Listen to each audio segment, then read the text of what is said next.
पश्चिम बंगाल का चुनाव और इस बार कहानी सिर्फ वोटिंग की नहीं बल्कि सत्ता के सबसे बड़े मुकाबले की है। 93% और 91% मतदान ये सिर्फ आंकड़े नहीं, ये संकेत है कि जनता इस बार कुछ बड़ा फैसला करने के मूड में है। बंगाल के इतिहास में इतनी जबरदस्त भागीदारी कम ही देखने को मिली है और ये यही वजह है कि 2026 का चुनाव अब ऐतिहासिक बन चुका है। एक तरफ है ममता बनर्जी जो सालों से बंगाल की राजनीति की सबसे मजबूत चेहरा रही, दूसरी तरफ है भारतीय जनता पार्टी जिसने 2021 में 10% वोट बढ़ाकर सीधे 77 सीटों तक पहुंचकर गेम बदल दिया था। अब सवाल है, क्या इस बार वही उछाल सत्ता में बदल जाएगा?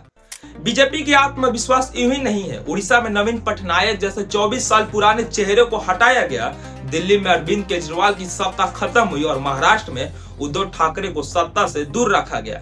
इन तीनों जगहों पर एक चीज कॉमन थी, वोट प्रतिशत में अचानक बढ़ोतरी जिसने पूरी राजनीति पलट दी। अब वही पैटर्न बंगाल में भी दिख रहा है। पिछले चुनाव के मुकाबले करीब 10% ज्यादा मतदान हुआ है। बीजेपी का दावा है कि ये साइलेंट वोट है, उनके पक्ष में जा रहा है। वहीं टीएमसी इसे खारिज कर रही है और कह रही है कि जमीन पर उनकी पकड़ अब भी मजबूत है।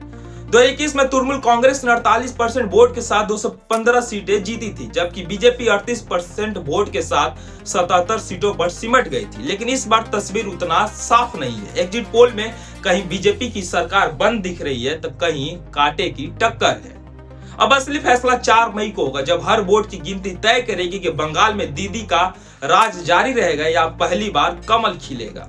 आप क्या सोचते हैं, क्या हाई वोटिंग का फायदा बीजेपी को मिलेगा या ममता बनर्जी एक बार फिर सबको चौंका देगी? अपनी राय कमेंट में जरूर बताएं।